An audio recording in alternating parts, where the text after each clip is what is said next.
Introduction to Criminology.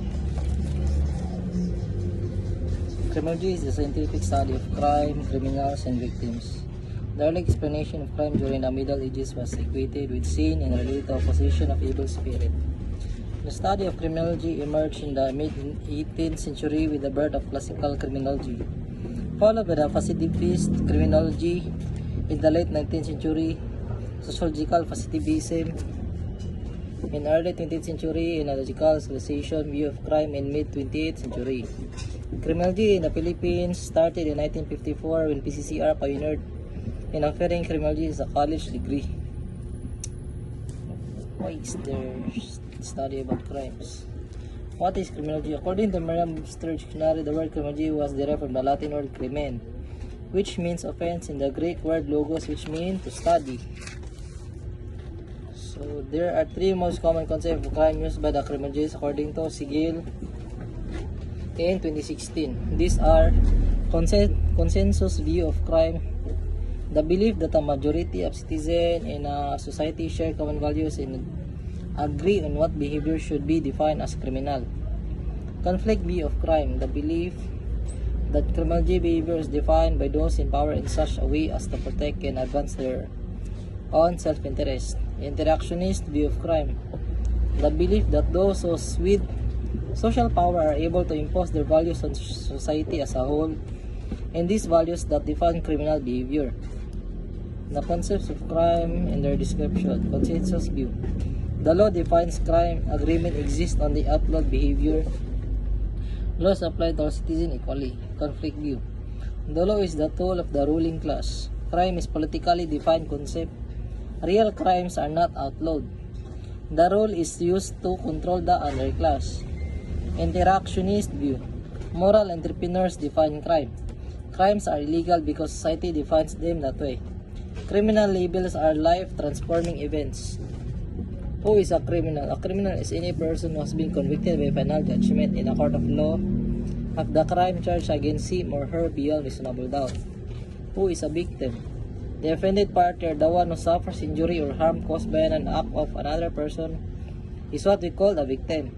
Victims comes in two forms: victims of crime and natural disaster victims. The former are those who are harmed and injured by someone who committed a crime under the law, while the latter are those who are victimized by natural disasters such as earthquakes, flash floods, volcanic eruption, and the like. Next is classical abstraction. Cesar Beccaria, an Italian, was one of the first scholars to develop systematic understanding of why people commit crimes. He believed that all human beings are rational beings and that they possess free will, the capacity to choose between right or wrong.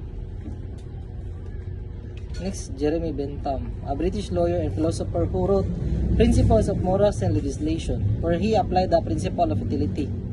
He was concerned with achieving the greatest happiness of the greatest number. Utilitarianism, it assumes that all human actions are calculated in accordance with their likelihood of bringing happiness or pleasure, or unhappiness or pain. People weigh the probabilities of present and future pleasures against those of present and future pain. Hedonism is a doctrine whose central idea is that pleasure is the main goal of life. Neoclassical criminology. The neoclassical school was a modification of the classical criminology, where it contends that children and lunatics cannot calculate pleasure and pain and that they do not possess free will. Thus, they should be exempted from criminal punishments. It introduced the application of mitigating circumstances in imposing penalties. Determinism, it means that events have causes that precedent them. Positivism, the branch of social science that uses the scientific method of the natural sciences and suggests that human behavior is a product of social, biological, psychological, or economic forces that can be empirically measured. Cesar Lombroso, an Italian physician and anthropologist who wrote the title Criminal in 1876, which he posited the theory of the born criminal, where it involved the concept of atavism in explaining the causes of criminality. Types of criminals by Lombroso: born criminal, inside criminal, and criminaloid. Rafael Garofalo, an Italian nobleman, magistrate, senator, and professor of law, rejected the classical principle that punishment should fit the crime, arguing instead that it should fit the criminal. explain criminal behavior not to physical features but to their psychological equivalents that he called moral anomalies. Types of criminals by Garofalo. Extreme criminal are those criminals who commit violent acts who shows a lack of pity. Walay awa. Impulsive criminal, alcoholics, and insane. Professional criminal, normal individuals who choose to commit crime and require elimination by life imprisonment or transportation to a penal colony. Chapter 2, what is theory? Basic methods, elements of theory, falsifiability, parsimony. How simple is the definition of simplest theory? Parsimony, the simplest theory. Obstruction or lying. Research, security, temperamental, design. Actus reus, physical act of the crime, a guilty act that is conscious and voluntary act. Any bodily movement tending to produce some effect in the external world. The act must be defined under the law as constituting a crime in an overt act of the crime. That is an external act that has direct connection with the crime intended to be committed. Example, Ashley took the pair of shoes from Jane with intent to gain and without the consent of the latter. The act of taking the shoes of Jane with the intent to gain consent constitutes the crime of theft. Example, if someone is driving a car and suddenly had a heart attack and hit somebody along the road. The act done by the driver is not voluntary since he suffered from a heart attack, so it is called homicide. By law, omission, it means inaction, the failure to perform a positive duty that one is bound to do. There must be a law requiring the doing or performance of an act.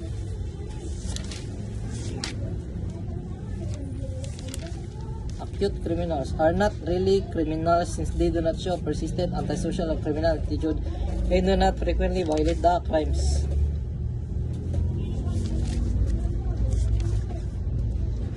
Types of crime mapping. Several types of mapping are used routinely in crime analysis. The following are the types of crime mapping: single symbol mapping, buffers, graduated mapping, chart mapping, density mapping, crime trend. Lifestyle theory, an explanation of victimization that emphasizes on certain lifestyle of individual that make them to be at risk of being victims. Lifestyle are the routine pattern activities that people engage on a daily basis. A high-risk lifestyle may mean getting involved with deviant peer groups, doing drugs, or frequenting bars until late at night and drinking heavily. Deviant place theory. According to the deviant place theory, victims do not encourage crime but are victims from because they reside in socially disorganized high crime areas where they have greatest risk of coming into contact with criminal offenders irrespective of their own behavior or lifestyle. Target removal. Reducing the means, reducing the payoff, access control. Law enforcement profession. Article 8. Practice of criminology.